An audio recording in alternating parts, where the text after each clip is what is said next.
नमस्कार।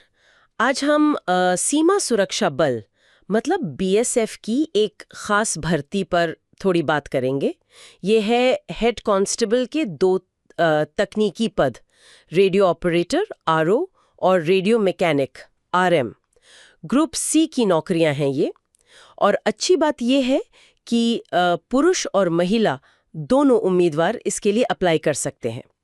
आवेदन का तरीका तो पूरी तरह से ऑनलाइन ही है। ये 22 अगस्त 2025 से शुरू होगा और चलेगा 22 सितंबर 2025 तक, रात 11 बजे तक। तो अगर कोई इसमें रुचि रखता है तो सबसे ज़रूरी बातें क्या हैं जो उन्हें पता होनी चाहिए? जी, बिल्कुल। सबसे पहले तो ये जानना ज़रूरी है कि सिलेक्शन प्रोसेस जो है वो कई स्टेप्स में होगा, मतलब एक सीधी प्रक्रिया नहीं है। मोटे तौर पर समझे तो पहले एक लिखित परीक्षा होगी, वो भी कंप्यूटर पर, जिसे सीबीटी कहते हैं। उसे पास करने के बाद फिर आता है फिजिकल स्टैंडर्ड टेस्ट मतलब पीएसटी, जिसमें आपकी हाइट, चेस्ट वगैरह मापते हैं। फिर होता है फिजिकल एफिशिएंसी टेस्ट पीईटी, जिसमें दौड़ कूद होती है। उसके बाद डॉक्यूमेंट्स का वेरिफिकेशन होगा और फिर आखिर में एक डिटेल्ड मेडिकल एग्जामिनेशन यानी डीएमई। हाँ, एक और बात, जो लोग रेडियो ऑपरेटर यानी आरओ के लिए अप्लाई कर रहे हैं, उनका एक डिक्टेशन टेस्ट भी होगा। अच्छा, तो ये तो काफी लंबा प्रोसेस लग रहा है। और पद कितने हैं इसमें? हाँ, प्रक्रिया तो है थोड़ी विस्तृत। पदों की बात करें तो एचसीआरओ मतलब रेडियो ऑपरेटर के लिए कुल 359 वैकेंसीज हैं और एचसीआरएम रेडियो मैकेनिक के लिए 30 पद हैं। इनमें सीधी भर्ती तो है ही, साथ में एक्स सर्विसमैन और जो लोग पहले से बीएसएफ में काम कर रहे हैं, विभागीय उम्मीदवार, उनके लिए भी कुछ सीटें रिजर्व्ड हैं। वेतनमान भी अच्छा है। पे लेवल 4 है जो 25,500 से 81,100 तक जाता है। बेसिक पे है ये, भत्ते वगैरह अलग से। हाँ, ये तो काफी आकर्षक है। पर कौन आवेदन कर सकता है? मतलब उम्र और पढ़ाई लिखाई की क्या शर्तें हैं? उम्र की बात करें तो देखिए, जो आवेदन की आखिरी तारीख है ना, 22 सितंबर 2025, उस दिन कैंडिडेट की उम्र 18 साल से कम और 25 साल से ज़्यादा नहीं होनी चाहिए। हाँ, लेकिन जो आरक्षित वर्ग हैं, जैसे एससी, एसटी, ओबीसी, उनको सरकारी नियमों के हिसाब से ऊपरी उम्र सीमा में छूट भी मिलेगी। और जहाँ तक पढ़ाई की बात है, तो ये थोड़ा स्पेसिफिक है क्योंकि ये तकनीकी पद हैं। तो उम्मीदवार को 10+2 मतलब इंटरमीडिएट पास होना चाहिए, और वो भी फिजिक्स, केमिस्ट्री और मैथ्स यानी पीसीएम स्ट्रीम से। और सिर्फ पास होना काफ़ी नहीं, पीसीएम में कुल मिलाकर कम से कम 60% नंबर होने चाहिए, एग्रीगेट। या फिर एक और ऑप्शन है, अगर 10+2 पीसीएम से नहीं है तो 10वीं पास हो और साथ में संबंधित ट्रेड में 2 साल का आईटीआई सर्टिफिकेट हो, जैसे रेडियो और टीवी में, या इलेक्ट्रॉनिक्स में, या कंप्यूटर ऑपरेटर और प्रोग्रामिंग असिस्टेंट में। वो लिस्ट दी हुई है नोटिफिकेशन में। अच्छा, समझ गई।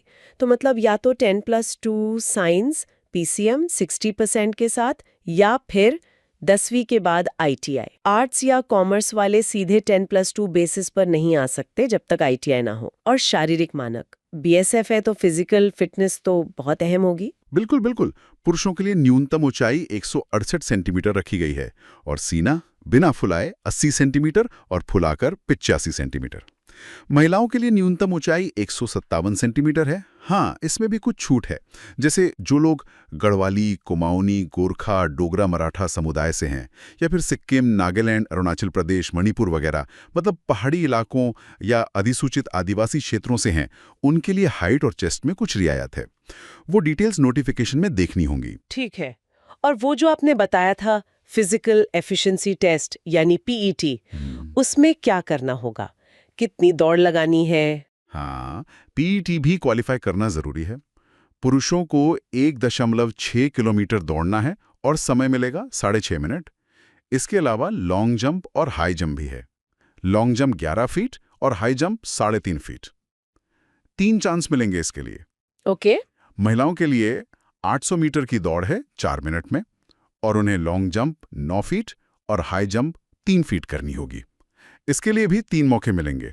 हाँ, जो भूतपूर्व सैनिक हैं उनके लिए ये दौड़ कूद वाला टेस्ट लागू नहीं होता। उनका सिर्फ पीएसटी और मेडिकल होगा। तो हाँ, अच्छी खासी तैयारी चाहिए इसके लिए। हाँ, ये तो है। चलिए अब लिखित परीक्षा पर आते हैं। उसका पैटर्न कैसा रहेगा और क्या नेगेटिव मार्किंग वगैरह भी है? हाँ, लिखित परीक्षा जो सीबीटी मोड में होगी वो 200 नंबर के होगी।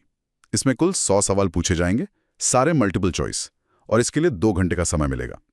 विषय होंगे फिजिक्स, जिसके 40 सवाल 80 नंबर के, फिर मैथ्स के 20 सवाल 40 नंबर के, केमिस्ट्री के भी 20 सवाल 40 नंबर के, और आखिर में इंग्लिश और जनरल नॉलेज मिलाकर 20 सवाल 40 नंबर के। तो कुल 100 सवाल 200 नंबर। और हाँ, ये बहुत ध्यान देने वाली बात है, इसमें नेगेटिव मार्किंग है। हर गलत जवाब के लिए आधा नंबर, मतलब 0.50 अंक काट लिया जाएगा। ओहो, तो मतलब सोच समझकर ही जवाब देना होगा। बिल्कुल, तुक्केबाजी महंगी पड़ सकती है। और जैसा मैंने पहले कहा था, HCRO यानी रेडियो ऑपरेटर के उम्मीदवारों के लिए इस CBT के बाद एक डिक्टेशन टेस्ट और पैराग्राफ रीडिंग टेस्ट भी होगा। ये सिर्फ क्वालिफाइंग नेचर का है, मतलब पास करना जरूरी है, नंबर मेरिट में नहीं जुड़ेंगे। ठीक है। आवेदन शुल्क कितना रखा गया है और क्या इसमें किसी को छूट भी है? एप्लीकेशन फीस 100 रुपये है, लेकिन ये सिर्फ जनरल, EWS और OBC कैटेगरी के पुरुष उम्मीदवारों को ही देनी है। जो SC, ST कैटेगरी के हैं, या जो भूतपूर्व सैनिक हैं, या जो पहले से BSF में हैं, और सभी महिला उम्मीदवार, चाहे वो किसी भी कैटेगरी के हों, उन सबको फीस से पूरी छूट दी गई है। उन्हें कोई फीस नहीं देनी। ये तो बहुत अच्छा है। चलिए, आखिरी चीज, डॉक्यूमेंट्स के बारे में बता दीजिए। क्या कुछ खास ध्यान रखना है फॉर्म भरते समय या वेरिफिकेशन के समय? हाँ, ये बहुत ही जरूरी पॉइंट है। उम्मीदवारों को ये पक्का कर लेना चाहिए कि उनके पास सारे जरूरी दस्तावेज तैयार हों, जैसे 10वीं का सर्टिफिकेट जिससे उम्र साबित होती है, फिर 12वीं की मार्कशीट और सर्टिफिकेट, या अगर ITI किया है तो उसका सर्टिफिकेट। अगर आरक्षित वर्ग से हैं तो जाति प्रमाण पत्र। OBC वालों के लिए नॉन क्रीमी लेयर सर्टिफिकेट जरूरी है, और EWS वालों के लिए इनकम एंड एसेट सर्टिफिकेट। ये सब ओरिजिनल भी होने चाहिए और इनकी फोटोकॉपी भी। और एक बहुत जरूरी बात, OBC, NCL और EWS सर्टिफिकेट की वैधता, वो सरकार के नियमों के अनुसार आवेदन की आखिरी तारीख या निर्धारित कट ऑफ डेट के हिसाब से मान्य होने चाहिए। अक्सर ये एक निर्धारित वित्तीय वर्ष के लिए होते हैं, तो वो चेक कर लेना चाहिए कि वो 2025-26 के लिए वैध हों। हाँ, ये बहुत जरूरी होता है अक्सर। बिल्कुल, ये डॉक्यूमेंट्स फॉर्म भरते समय भी अपलोड करने पड़ सकते हैं, और बाद में फिजिकल वेरिफिकेशन के टाइम तो दिखाने ही होंगे। और मेरी सबसे अहम सलाह तो यही रहेगी कि भाई, आवेदन करने से पहले एक बार BSF की जो ऑफिशियल वेबसाइट है bsf.gov.in, उस पर जाकर पूरा का पूरा नोटिफिकेशन ध्यान से पढ़ें।